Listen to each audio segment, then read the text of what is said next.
আল্লাহ রাব্বুল আলামিন আমাদেরকে পৃথিবীতে একা একা ছেড়ে দেন। পৃথিবীতে পাঠিয়ে দিয়ে আল্লাহ পাক আমাদেরকে আসমানি কিতাব দিয়েছেন। কি দিয়েছেন? প্রত্যেক যুগে যুগে আসমানি কিতাব এসেছে। তাওরাত, জাবুর, ইনজিল, কোরআন এসেছে। আগেকার আসমানি কিতাবগুলো কি এখন চলবে না চলবে না?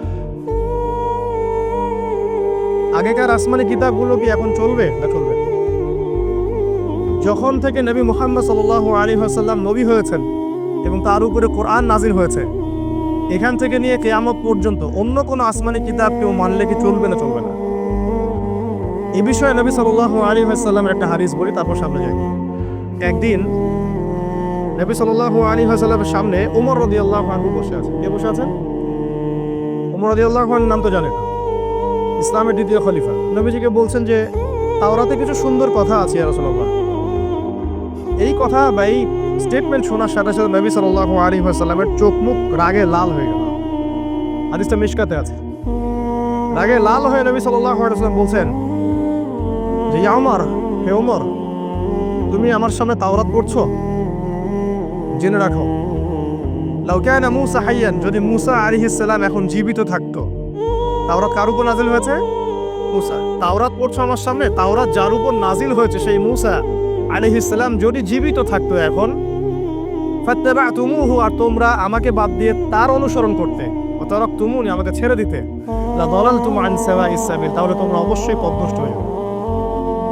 তাওরাত পড়ছো, এখন যদি মূসা আলাইহিস সালামও জীবিত থাকতো আর তোমরা আমাকে বাদ দিয়ে নবী মূসার অনুসরণ করা শুরু করতে, তোমরা অবশ্যই জাহান্নামী হয়ে যাবে। লাউ কানা মূসা হাইয়ান, যদি মূসাও জীবিত থাকতো এখন, আবার যদি জীবিত করা হয় আলাইহিস সালাম, লাত্তাবানি, অবশ্যই তাকে আমার অনুসরণ করতে হবে। ওটা কি বুঝতে পারছেন? এই কারণেই শেষ জামানা যখন ঈসা ইবনে মারইয়াম আসবেন, তিনি নতুন কোনো শরীয়ত নিয়ে আসবেন না। কি নিয়ে আসবেন? তিনি মুহাম্মদ সাল্লাল্লাহু আলাইহি ওয়াসাল্লামের অনুকরণ রূপেই পৃথিবীতে আসবেন ইনশাআল্লাহ।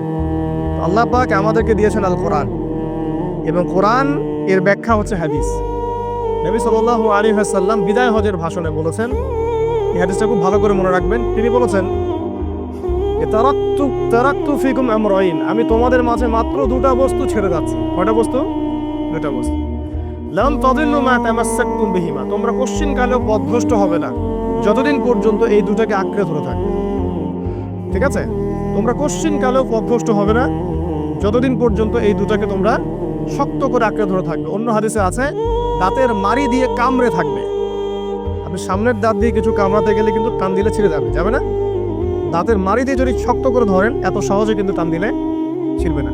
এই জন্য নবী বলছেন সাল্লাল্লাহু আলাইহি ওয়াসাল্লাম, দাঁতের মাড়ি দিয়ে কামড়ে ধরে থাকবে কোরআনে মুসলিমে। সেই দুটো বস্তু কি? নবী সাল্লাল্লাহু আলাইহি ওয়াসাল্লাম বলছেন, একটা হচ্ছে কিতাব আল্লাহ পাকের কিতাব, মানে কি? আল কোরআন। ওয়া সুন্নাতি নবীহি, মানে নবীর সুন্নাত, অর্থাৎ হাদিস। কোরআন এবং সুন্নাহ মিলে ইসলাম। এই ইসলামটাই হচ্ছে আল্লাহ রাব্বুল আলামিনের মনোনীত সর্বশেষ দিন, সর্বশেষ টেস্টিমেন্ট। মানে আদম আলাইহিস সালামও তো মুসলিম ছিলেন, নূহ আলাইহিস সালামও মুসলিম ছিলেন, ঈসা আলাইহিস সালাম, মূসা আলাইহিস সালাম, ইব্রাহিম আলাইহিস সালাম, এই যে লক্ষ লক্ষ নবী রাসূল, তারা মুসলিম ছিলেন না? সবাই মুসলিম ছিলেন, কিন্তু সর্বশেষ যে বিধিবিধানগুলো আল্লাহর পক্ষ থেকে এসেছে সেটা কি? কোরআন এবং সুন্নাহ এবং ইসলামের এই নতুন রূপটা, সর্বস্বীকৃত সর্বনতুন যে রূপটা, এটা কিয়ামত পর্যন্ত থাকবে ইনশাআল্লাহ। তো ইসলাম চির প্রাচীন এবং চির নতুন, চির আধুনিক। আমরা কি বুঝাতে পারছি? এখন এই ইসলামটা কি পরিবর্তনযোগ্য? উত্তর না। আল্লাহ পাক সূরা মাইদার 3 নম্বর আয়াতে বলছেন, আল ইয়াউমা আকমালতু লাকুম দীনাকুম ওয়া আতমামতু আলাইকুম নি'মাতি ওয়া রাদিতু লাকুমুল ইসলাম দীনা। আল্লাহ পাক বলছেন, আজকে আমি তোমাদের উপরে দ্বীন ইসলামকে পরিপূর্ণ করে দিলাম। পরিপূর্ণ করে দেওয়ার অর্থ হচ্ছে এখানে সংযোজন বিয়োজনের কোনো সুযোগ নাই। কেউ যদি বলে 5 ওয়াক্ত নামাজের জায়গায় 6 ওয়াক্ত বানাই দিব আমরা, ঠিক আছে? সুযোগ আছে? সুযোগ নাই। যাকাতের বিধানটা খুব কঠিন মনে হয়, যাকাতের নিসাবটা একটু কমাই দিব, পারবে? ইসলামের চুল পরিমাণ কিছু ঢোকানোর বের করার কোনো সুযোগ নাই। কেন নাই? কারণ আল্লাহ পাক এই দিনটাকে পরিপূর্ণ করে দিয়েছেন। আল ইয়াউমা আকমালতু লাকুম দীনাকুম, দিনটাকে কামেল করেছি। কামেল মানে কামেল পাস, মানে কি? সার্টিফিকেট পাইছে পরিপূর্ণ, তাই না? সার্টিফিকেট সবকিছু না, জ্ঞান সবকিছু। এবং এই জ্ঞান শুধুমাত্র বই পড়ে অর্জিত হবে এমনও নয়। জ্ঞান আসে কার পক্ষ থেকে? আল্লাহর পক্ষ থেকে। এটা মনে রাখবেন, জ্ঞান আল্লাহর পক্ষ থেকে আসে। হ্যাঁ, জ্ঞান কখন আসবে? যখন আপনি পরিশ্রম করবেন, আপনার পরিশ্রম আল্লাহ পাক দেখবেন, ধারাবাহিকভাবে লেগে থাকবেন, আল্লাহর কাছে বেশি বেশি দোয়া করবেন, পাপ ছেড়ে দিবেন, গুনাহ ছেড়ে দিবেন, গুনাহমুক্ত অন্তর নিয়ে আল্লাহর কাছে কান্নাকাটি করবেন, আল্লাহ পাক ইনশাআল্লাহ ইলম দান করবেন ইনশাআল্লাহ। ইমাম শাফি রাহিমাহুল্লাহ বলতেন যে আমি অনেক পড়ি কিন্তু ভুলে যাই। তার উস্তাদ তাকে বললেন যে তুমি পাপ করা ছেড়ে দাও, যদি গুনাহ করতে থাকো তাহলে তোমার অন্তরে আল্লাহর নূর নাজিল হবে না। ঠিক আছে, গুনাহ মুক্ত অন্তর নিয়ে ইলম চর্চা করতে হয়, আল্লাহ পাক তৌফিক দান করুন। আর ইলম অর্জন করে যদি অহংকার আর হিংসা চলে আসে তাহলে সেই ইলম হবে শয়তানের ইলম। শয়তান প্রচন্ড আলেম ছিল, কিন্তু ইবলিস কি ছিল? আলেম ছিল। সে কিন্তু আলেম আর আবেদ ছিল, সে ইলম অনেক অর্জন করেছিল, আল্লাহ পাকের প্রচুর ইবাদত করতো, কিন্তু তারপরেও কেন সে জাহান্নামী হলো? কারণ একটাই, আবা ওয়াস্তাকবারা, সে উদ্ধত হয়েছিল, অহংকার করেছিল। ইসলাম পরিপূর্ণ, এখানে সংযোজন বিয়োজনের কোনো সুযোগ নাই। এখন ইসলাম ছাড়া অন্য কোনো দিন মানলে কি হবে কিনা? আল্লাহ পাক সূরা আলী ইমরানের মধ্যেই বলছেন, ওয়া ইয়াবতাগি গায়রাল ইসলামি দীনান ফালা ইউকবাল মিনহু। কেউ যদি ইসলাম ছাড়া, এই পরিপূর্ণ দিনটা ছাড়া অন্য কোনো জীবন ব্যবস্থা তালাশ করে, তার পক্ষ থেকে কোশ্চিন কালেও কোনো আমল কবুল করা হবে না। কার কথা? আল্লাহ। একটা জায়গায় আমি ফোকাস করি যে দিন পালন করতে গিয়ে সবচেয়ে বড় চ্যালেঞ্জটা হচ্ছে, সেটা হচ্ছে আল্লাহকে পাওয়া। কি করা? যে আল্লাহর কাছ থেকে আমরা এসেছি, সেই আল্লাহকে দুনিয়াতে এবং আখিরাতে পাওয়া, এটাই চ্যালেঞ্জ। আল্লাহকে যে ব্যক্তি পেয়েছে সে দুনিয়ার সব পেয়ে গেছে। আল্লাহকে যে পায় নাই সে আসলে কিছুই পায় নাই, ইহকাল পরকালের কিছুই পায়নি। এখন আমরা আল্লাহকে পাবো কিভাবে? এটা বড় প্রশ্ন না? যে আল্লাহর কাছ থেকে, যে জান্নাত থেকে আমরা পৃথিবীতে চলে আসলাম, সেই জান্নাতে যেতে হলে তো আমাকে আল্লাহকে পেতে হবে। আল্লাহকে পেতে হলে আমার কি কি করণীয়? খুব শর্ট করে আমি কয়েকটা পয়েন্টস আপনাদেরকে শেয়ার করছি। 1 নাম্বার, আল্লাহকে পেতে হলে অবশ্যই তার নবী মুহাম্মদ সাল্লাল্লাহু আলাইহি ওয়াসাল্লামকে অনুসরণ করতে হবে।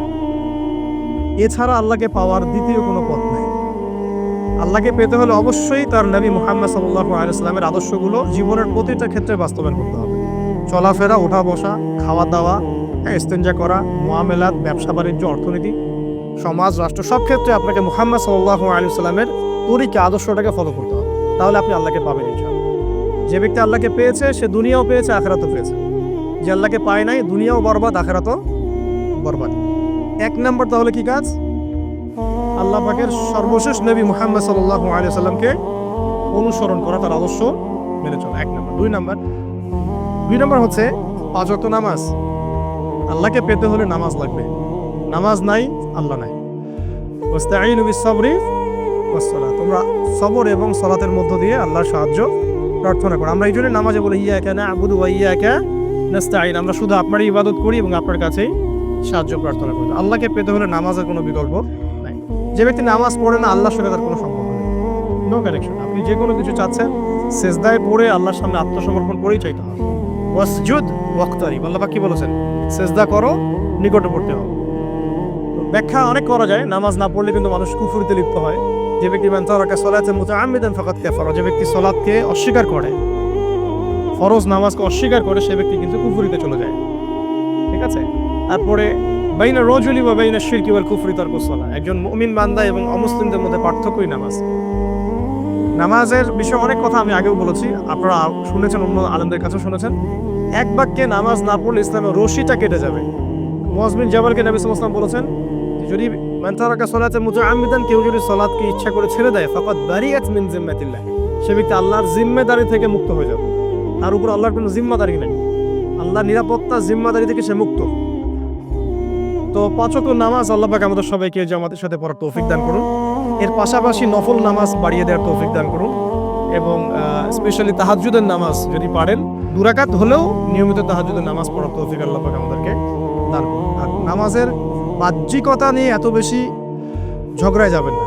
এখন আমরা যত ঝগড়া নামাজের বাহ্যিকতা নিয়ে, হাত বাঁধা, রফুল ইয়াদাইন, আমিন আর পায়ে পা, এগুলো নিয়ে ঝগড়া শেষ আছে? নাই। ইসলামের বিরোধী শক্তিরা হাত ভেঙে ফেলার পায়তারা করে ফেলেছে অলরেডি। হাতই না থাকলে আপনি বাঁধবেন কোথায়? মনে করেন আপনার হাতই নাই, বাঁধবেন কি উপরে না নিচে? এই হাত তো ভেঙে ফেলার পায়তারা করা হয়েছে। এখন আপনি পড়ে আছেন, বাঁধার কোন জায়গায় বাঁধবেন সেটা নিয়ে, অথচ পুরো বৈশ্বিক চক্রান্ত মুসলিমদের বিরুদ্ধে হাতটাই ভেঙে ফেলে দিবি, তুই বাঁধবি কোথায় হাত? তারপর দেখবো। এটা আমরা বুঝতে পারি না। এটা বোঝার জন্য যে জ্ঞান, ইলম, নূর দরকার, তা তো নাই আমাদের। এই জন্য আপোষের ঝগড়া নিয়ে পড়ে আছে। যে ছোটখাটো যে ইখতিলাফি মাসআলাগুলো চলে আসছে দীর্ঘদিন থেকে, এগুলোর কোনো সমাধানে আসতে পারবে না কিন্তু কেউ। পক্ষে বিপক্ষে কথা চলতেই থাকবে কিয়ামত পর্যন্ত, ওইগুলো নিয়ে আমরা ব্যস্ত আছি। আমি রিকোয়েস্ট করবো না আমাদের আধ্যাত্মিকত্বের দিকে ফোকাস করি। আমাদের আধ্যাত্মিকত্ব কি? আপনি আল্লাহর সামনে দাঁড়িয়েছেন, দুনিয়ার সাথে এখন আপনার কোনো সম্পর্ক নেই, আপনি এবং আল্লাহ, মাঝখানে কিছু নাই। নামাজে যা পড়ছেন, সূরা ফাতিহা, অন্যান্য সূরা, রুকু, তাসবিহ, সিজদা, তাশাহুদ, দুরুদ, অর্থ বোঝার চেষ্টা করেন এবং অর্থের দিকে ফোকাস করেন, আল্লাহকে পাবেন ইনশাআল্লাহ। সিজদায় রুকুতে যখন যাচ্ছেন, আপনি চিন্তা করেন যে আপনি মহাবিশ্বের মহা শক্তিধর আল্লাহ রাব্বুল আলামিনের সামনে মাথা নত করেছেন। আপনি চিন্তা করেন যে আল্লাহ আপনাকে দেখছেন। এখন যখনই মানুষ নামাজে দাঁড়ায়, আল্লাহ পাক তার দিকে দৃষ্টি নিবদ্ধ করেন, এবং যখন মানুষ এদিক ওদিক তাকানো শুরু করে নামাজে, আল্লাহ পাক মুখ ঘুরিয়ে নেন। হ্যাঁ, নামাজে ওই যে আমরা যে ডিজিটাল নামাজ পড়ি না, এখন ডিজিটাল মানে 4 রাকাত নামাজ 4 মিনিটে শেষ। এক রুকু করলে সেজদা পাওয়া যায় না, সেজদার তাসবিহ পড়লে আবার এদিকে দেখা যায় যে দ্বিতীয় সেজদায় চলে গেছে অলরেডি ওঠার আগে। অনেক ক্ষেত্রে ইমাম সাহেবরাও খুব দ্রুত নামাজ পড়ে, অনেক দ্রুত পড়া। এত দ্রুত নামাজ পড়াবেন কেন? নামাজ জামাতে পড়লে সংক্ষিপ্ত করতে বলা হয়েছে, কিন্তু এত দ্রুত তো পড়তে বলা হয়নি। এখনো দেখবেন মক্কা মদিনায় গিয়ে নামাজ দেখবেন, মাশাআল্লাহ, নামাজটা তাদের মাশাআল্লাহ এটার প্রশংসা না করলে হকাদা হবে। নামাজটা অসাধারণ, ধীর স্থিরভাবে। ফজরের নামাজ 20 মিনিট, 15 মিনিট, 20 মিনিট পড়াচ্ছে নামাজ, রিল্যাক্স। নামাজে দাঁড়ালে চমৎকার তেলাওয়াত হচ্ছে, আপনি ভুলে যাচ্ছেন নিজেকে। তেলাওয়াত হবে চমৎকার, এবং সবচেয়ে ভালো যিনি তেলাওয়াত করতে পারেন তাকে নামাজ দিতে হবে। রিল্যাক্সে নামাজ পড়বে। ক্ষেত্র বিশেষে আপনি শর্ট করতে পারেন, কিন্তু সব সময় কেন আমরা 4 রাকাত নামাজ 3 মিনিটে শেষ করে দিই? আবার নামাজের পর দোয়াটা হবে লম্বা, অথচ নামাজটাই ছিল দোয়া, নামাজটাই কিন্তু দোয়া। এখন সেজদায় আমরা যদি কান্নাকাটি করতে না শিখি, আল্লাহর সামনে আমি মাথা নত করেছি, এখানে নিজের মনের যত আবেগ, আকুতি, দোয়া, এগুলো আল্লাহর সামনে ঢেলে না দিতে পারি, এই দোয়া কালাম না শিখে, তাহলে তো নামাজের আধ্যাত্মিকতা অর্জন হলো না। সাহাবীরা কেমন করে নামাজ পড়তেন যে নামাজ পড়ার পরেও তাদের গা থেকে তীর বের করা যায়? কিভাবে তারা নামাজ পড়তেন? তাহলে নবী সাল্লাল্লাহু আলাইহি ওয়াসাল্লাম কিভাবে নামাজ পড়তেন যে নামাজ পড়ার ফলে তার পা মোবারক ফুলে যেত? 1 রাকাতে তিনি 4 পারা কোরআন তেলাওয়াত করতে পারলেন কিভাবে? তাদের নামাজ আর আমাদের নামাজ, আল্লাহ রাব্বুল আলামিন তার রাসূলের মাধ্যমে একটা হাদিসে জানিয়েছেন যে এমনও অনেক নামাজি আছে, নাউযুবিল্লাহ, আল্লাহ পাক আমাদেরকে তাদের অন্তর্ভুক্ত না করুন, যে নামাজ পড়ার পরে আল্লাহ রাব্বুল আলামিন এই নামাজটাকে ওই নামাজের মুখের উপর নিক্ষেপ করবে। তোমার নামাজের আমার কোনো দরকার নেই।